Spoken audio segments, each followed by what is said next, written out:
Hey everyone, welcome in. Ready to go deep on YouTube Shorts? I think whether you're a creator yourself or just someone who, sees these videos popping up everywhere, you're going to find this deep dive pretty interesting. It's amazing how fast it's all happened. Yeah, for real.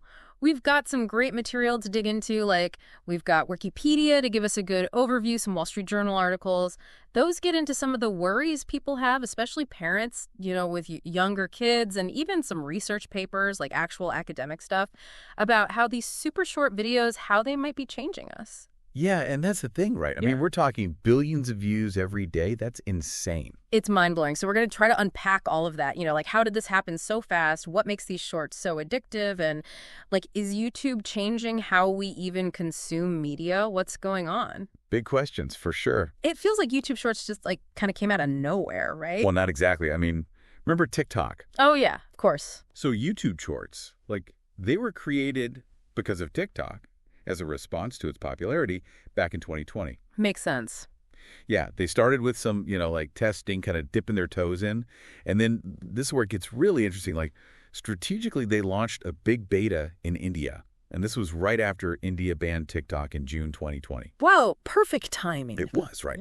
By July of the next year, 2021, they rolled it out everywhere globally. And then just a year after that, they were already saying, hey, we're bringing shorts to smart TVs. Wow. So, already thinking beyond phones. Yeah, exactly. And then in 2023, they even launched a separate app, specifically for people making shorts. It was only on Android at first. That's kind of interesting. Yeah, they were going after the, tech-savvy folks first, yeah, right?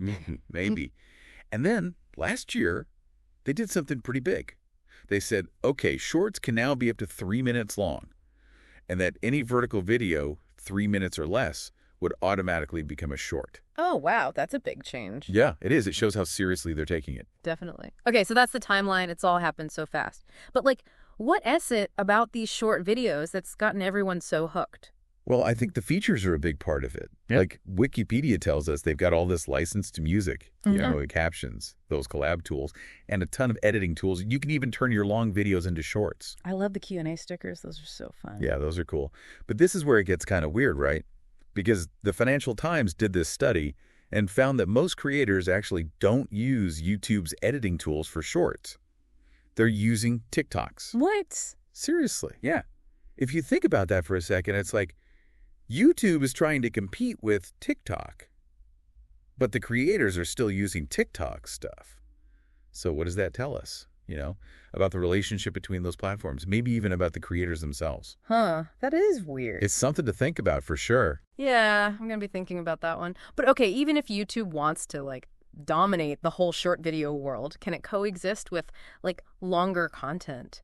There's this worry that shorts are, cannibalizing longer videos, basically, that people will stop watching anything longer than a few minutes. It's a real concern. And, haven't you noticed that attention spans seem to be shrinking anyway? Yeah, for sure. So, is YouTube right when they say that shorts are additive, that they're not here to replace long videos, that they just bring in more viewers? What do you think? I don't know. Let me ask you this. Have you been watching fewer longer videos since shorts came along? Honestly, maybe. I do find myself scrolling through shorts way more than settling in for a long video. But hey, time is money, Rhea. Speaking of which, how are creators actually making money from shorts? Is it the same as regular YouTube? It's changed a lot, actually. At first, they had this $100 million shorts fund, which they gave out to creators in 2021 and 2022. Oh, yeah, I remember that. It was big news. But they knew that wasn't going to last forever, So in February 2023, they added shorts to the YouTube Partner Program. So now creators can earn money from ads just like regular YouTubers. That makes sense, though. I did read somewhere that shorts creators only get 45% of the ad revenue versus 55% for regular YouTube. What's with that? That's a good question. It makes you wonder how YouTube really values different kinds of content, right? Are they kind of nudging creators to stick with longer videos, even though shorts are clearly taking off? Mm-hmm. Does it make it harder for shorts creators to actually make a living? Lots to unpack there. Definitely. It's like they're saying, hey, longer videos are still better, even though everyone's going crazy for shorts. But then there's this other side to all this. Remember that Wall Street Journal article? The one that was all about how addictive shorts can be, especially for younger viewers. Oh, yeah, that one was interesting. Definitely a bit concerning. Right.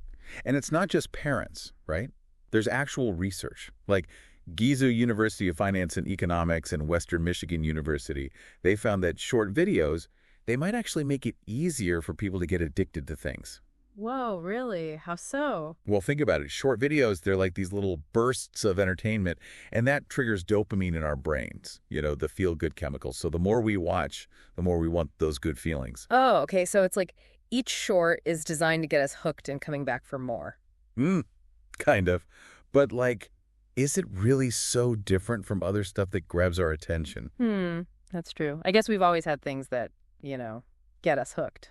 Right, but the thing is, with these short videos, it's the intensity and how often we get those dopamine hits. That can really affect our brains, especially for young people whose brains are still developing. That is a little scary when you put it like that. Like, do we even have control over it? It's a good question. Even if YouTube has added those take a break reminders, Yeah. are those even enough? I want you to really think about your own experience, with shorts. Have you noticed anything different about how long you can focus or your ability to focus on other things? You know what? Actually. Right. And we're going to dig into this more, but for now, let's lighten things up a bit. Mhm. We've talked about the downsides, but shorts can be fun and creative too. Yeah. It really is interesting to think about how these super short videos, how they might be affecting us. It's almost like our brains are getting rewired to expect that same level of excitement in everything. It's kind of freaky if I'm being honest. I wonder if it's making it harder to focus on stuff that needs more, I don't know, patience. Like reading a book or actually having a conversation with someone. That's a good point. And researchers, they're looking into this. Some studies, they're saying that, yeah, if you watch too many short videos, it actually can lead to shorter attention spans. Yeah. And it can make it harder to concentrate on things that, take more time. Makes sense, right? If you're constantly bombarded with these quick hits of information, your brain's going to be like, give me more, give me more, give me more. Instant gratification all the time. Totally. It's like our brains are being trained for that dopamine rush, Yeah. always chasing that next hit. So then where does that leave us? What does this mean in the long run? Are we all just going to turn into skimmers and scrollers, unable to think deeply or focus on anything for too long? Well, I don't think it's all bad news. It's not like we got to ditch our phones and go live in a cave. Yeah. It's more about, being aware of how we're using media, making choices about how we're spending our time. So setting limits, okay, only this much short form video today. Exactly. And making sure we're also, engaging with stuff that challenges us, that makes us think, that broadens our horizons. So it's all about balance, balancing that instant gratification stuff with the deeper stuff, Exactly. And that balance, it's going to be different for everyone. Yeah. Right? It's about finding what works for you and, for your brain. Okay, so we've talked about how shorts might be messing with our attention spans. But what about the content itself? I mean, it can't all be dance challenges and funny cat videos, right? Oh, no. It's way more diverse than that. Remember, YouTube Shorts is built on, the foundation of YouTube, right? Yeah. Which means you've already got this huge mix of creators out there. So you've got your gamers and your beauty vloggers and cooking channels, all that stuff. It's all on shorts too. Yep. And all these creators, they're finding such clever ways to adapt their stuff to this shorter format. We're seeing these mini tutorials, behind the scenes peeks, little comedy skits, even mini documentaries. So it's they took everything that's cool about YouTube and shrunk it down, into these little concentrated bursts of entertainment. Yeah, that's a good way to put it. And I think that's part of what makes them so interesting, Yeah. There really is something for everyone, and you can jump between all these different topics so easily. Speaking of creators, we talked about the money side of things, but what about the actual process of making these shorts? How are creators adjusting to this whole super short video world? It's a totally different game than making regular YouTube videos. With shorts, you got to grab people's attention right away. You've got seconds to make an impact. And then you got to keep them hooked for the whole video, right? Which might only be 15 or 30 seconds. Yeah, exactly. So there's a huge focus on strong visuals, catchy music, and those quick, impactful edits. It's like making a mini movie trailer for every video. Totally. And that takes a whole new skill set. But it's exciting too, right? Because it's pushing creators to be more creative, more experimental. Oh, yeah, for sure. It's not just about the length. It's about finding new ways to tell stories and connect with people, but within these tight little constraints. Totally. And it's amazing to see how creators are stepping up to the challenge. Like, we're seeing some really innovative stuff happening in the world of short-form video. So, zooming out a bit, what does the rise of YouTube Shorts mean for, like, the future of media? It feels like a pretty big shift is happening. It is. And I think it's raising all these questions, like, will short-form video eventually just become the main way we consume media? Right. Will it, like, completely replace traditional, longer content? Or, like, is there a way for them to, both exist? Can we have a media world that does both, that instant gratification stuff and the deeper, more immersive stuff? I think the answer is probably somewhere in the middle. Like, shorts aren't going away, but that doesn't mean long-form content is dead. It's more about, like, how they'll both keep changing and influencing each other. It's like the whole media landscape is, like, shifting right in front of us. Exactly. And YouTube Shorts is a big part of that change, Like, it's a force to be reckoned with. Okay, so before we wrap this part up, there's one more thing we're going to talk about. The algorithms. Yeah. Ah, yes, the algorithms. They're like the invisible hand guiding everything we see on these platforms. It's kind of scary how much power they have. They do. And if you want to, like, really understand YouTube Shorts, whether you're making them or watching them, you got to understand how these algorithms work. Okay, so spill it. How do they work? Well, as with most algorithms, the exact details are top secret. Mm-hmm. But we do know that they're all about keeping you engaged, keeping you scrolling, keeping you coming back for more. Which means they're, like, constantly watching us. Right. Tracking our likes, dislikes, watch time, every little swipe and tap. Exactly. And they use all that data to create, like, a personalized feed for each person. And those feeds, they're designed to be, well, kind of addictive. So it's not just about what's popular in general. It's about, like, what's popular with people like me. Right. The algorithm looks at your past behavior, your interests, your demographics, your location, even what time of day it is. It uses all that to predict what you're most likely to click on and enjoy. It's kind of creepy when you think about it, right? Like, this invisible thing is always watching, learning, trying to figure out how to keep us hooked. It can be unsettling. And the more you watch, the more data they get, and the more personalized that feed becomes. It's like a self-perpetuating cycle of, engagement. And it feels really hard to break free from, It can be. Yeah. Especially since the algorithm is always changing, always getting better at predicting our behavior. It's like playing a game where, like, the rules keep changing and you don't even know what the rules are. That's a good analogy. It is a fascinating system, even if it is a little creepy. But it's a system we need to understand. Right. If we want to be, like, informed consumers of content. Because they're not going away. Right. No, they're not. So we might as well learn how to play the game, or at least, like, try to understand the rules. Exactly. Okay, so let's shift gears a little bit. We've talked about individuals, and their watching habits, but what about, like, the bigger picture? How is all of this affecting society? Right. It's not just about us. It's about how this is changing how we communicate, how we learn, how we see the world, Big stuff. Exactly. So we already talked about attention spans, right? Yeah. But what about how they're influencing how we see reality? Ooh, interesting. It's like those Instagram feeds where, like, everyone's life looks perfect and glamorous. That's a good comparison. Oh. And shorts, they often do the same thing. With their quick cuts, the music, the focus on, like, visual stuff, they often show a very, curated and idealized version of the world. That's like highlight reel, right? Where everything's perfect and everyone's happy 24/7. Right. And that could be a problem, especially for younger people. They're still figuring themselves out, and it can make them feel, I don't know, not good enough. Yeah, that makes sense. So how do we deal with that? How do we make sure these, like, little snippets of reality don't mess with our own perceptions? Yeah, that's a good question. It starts with being critical. Like what we see on shorts, it's often a story that's been, like, carefully crafted. It's not necessarily real life. So, like, don't believe everything you see. Exactly. Don't believe everything you see, and be aware of how these videos are affecting you, your self-esteem, how you see the world. Okay, that makes sense. So we've talked about attention spans and how we see the world. But what about, like, older forms of media, like, newspapers, magazines, TV? Yeah. They must be feeling the heat, right? Oh, they definitely are. It's a real challenge for them to keep up with how people are consuming media now. Yeah. Especially when they're competing with these platforms that are designed to be so, like, addictive. It's like David versus Goliath, It really is. Yeah. And what happened, it matters a lot for journalism, for how we stay informed, even for, like, democracy. Wow, so much writing on these little videos. There is.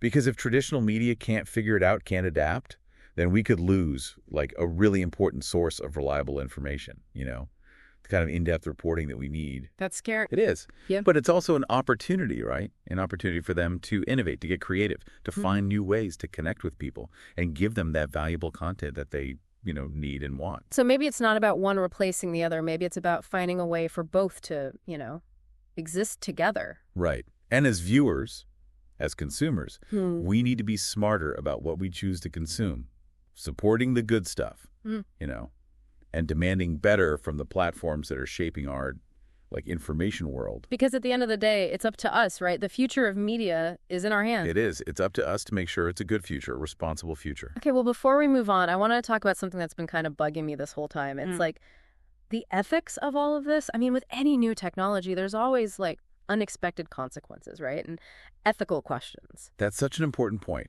And I think one of the biggest ethical things with YouTube Shorts is data privacy.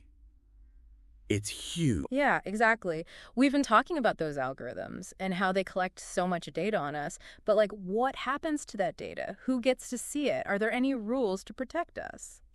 Those are great questions. And honestly, this deserves a whole separate deep dive. But it's something we should all be thinking about. For sure. It's like we're trading all this personal information for entertainment, And it's not always a bad thing. Personalized suggestions, those can be useful. But it's good to be aware of the, potential downsides. It's about being informed and making choices about how much we're willing to share. Exactly. And demanding transparency from the platforms. They need to be upfront about what they're doing with our data. Agreed. Okay, so data privacy is a big one. Anything else we should be thinking about? Well, remember we talked about attention spans. I think that brings up another ethical question, do we have a responsibility to limit how much we watch, not just for ourselves, but for society as a whole? It's a collective thing we got to figure out, right? On the one hand, this technology is amazing, so much potential for fun, connection, creativity. But then there's the dark side, addiction, misinformation, all that stuff. It's a balancing act. No easy answers. But I think the key is just being aware, making choices about how we use this technology. Being responsible, right. Exactly. Being responsible consumers, responsible citizens, and demanding better from the platforms that are shaping our digital lives. Okay, that's a pretty heavy thing to end on. It is. But it's important. Totally. So to wrap this part up, let's just take a minute to think about everything we've talked about. We've gone over a lot. The history of YouTube Shorts, how it's affecting our attention spans, how we see the world, the future of media, the problems with misinformation and harassment, and all these ethical questions that are coming up as this technology keeps evolving. It's been a lot to think about. It has. And I think it's pretty clear that YouTube Shorts, they're a powerful thing. They're changing our world in big ways. But it's not all doom and gloom, right? There's also a lot of good that can come from it. Absolutely. And it's up to us to, harness that good stuff and use this technology in a way that benefits us and society, So as we go into the final part of our deep dive, keep that in mind. We're going to be talking about YouTube Shorts from a global perspective, and I think it's really interesting to see how this whole thing is playing out in different cultures around the world. Okay, so we're back, ready for the final part of our deep dive into YouTube Shorts. And we're going global this time. We are. We've been talking about how Shorts are impacting things here in the U.S., but this is a worldwide thing. It really is. And it's super interesting to see how, different cultures are using it, how it's playing out in different parts of the world. Like India, for example. Oh, yeah. India is a great example. Remember how we talked about YouTube launching Shorts there right after TikTok got banned? Oh, yeah. That was smart. It was. And it basically turned India into, one of the biggest markets for YouTube Shorts. Millions of creators, millions of viewers. It's huge. Mm-hmm. And it's not just India. We see this in Brazil, Mexico, Indonesia, Nigeria, all these places where there were tons of young people who were glued to their phones. Yeah, and all those places have really fast-growing mobile internet, right? That's got to be a big factor. Oh, absolutely. It's the perfect environment for short-form video to explode. It really is. But what I find most interesting is how creators in those countries are using Shorts. They're not just copying what we're doing here in the US. They're using their own music, their own languages, their own humor. They're making it their own. Exactly. And it's really cool to see, like it gives you a glimpse into these different cultures, these worlds you might not otherwise know about. It's like a window into like a whole different way of life. Exactly. It's pretty amazing when you think about it. YouTube Shorts are connecting people across borders, across cultures, like we've never seen before. I agree. It's a powerful example of how technology can be used to like bring people together. Okay, so we've looked at like the past and the present of YouTube Shorts, but where do you think this is all going? Like, what about the future? Well, I think if we look at what's happened just in the past few years, it's safe to say that shorts are here to stay. And I think they're going to become even more like integrated into YouTube. Yeah, we're already seeing that, right? With the partner program, the smart TV thing. Exactly. Mm. And don't forget about that increase in maximum video length. That was a big deal. It was. It feels like YouTube is really going all in on shorts. They are. And I think it's a smart move because short form video, it's only going to get bigger. As technology keeps getting better, as internet speeds get faster, people are going to want things even faster, even more instantive. So, like, what do you think we'll actually see in the next few years? What's next for YouTube Shorts? Well, I think we're going to see them keep innovating, like new features, new tools, new ways to make and watch videos. Maybe even like VR stuff or AR. Like you could step inside a short and experience it, in a whole new way. Oh, yeah, that tech is already out there. It wouldn't surprise me at all to see that kind of stuff soon. It would be a total game changer. It would. Okay, well, I think that's a great place to wrap things up. It's been quite a journey, exploring the world of YouTube Shorts. It really has. From like trying to compete with TikTok to now being this like global media powerhouse. It's happened so fast. We've covered so much in this deep dive. We talked about the features, the money, the potential problems, the impact on society, the global perspective, even the ethical questions. It's been a lot. It really has. But I hope you, the listener, you've learned something new about this whole world of short-form video. It's fascinating, and it's changing so fast. Whether you love them or hate them, YouTube Shorts are here to stay. And they're shaping how we experience media, maybe even how we think. They are. So as we finish up here, we just want to encourage you to keep exploring this world, be thoughtful about what you're watching, and just be aware of how it's affecting you, your life, and the world around you. Because ultimately, the future of media, it's in our hands, all of us. And it's up to us to make sure it's a good future. Well said. Thanks for joining us on this deep dive, everyone. Until next time.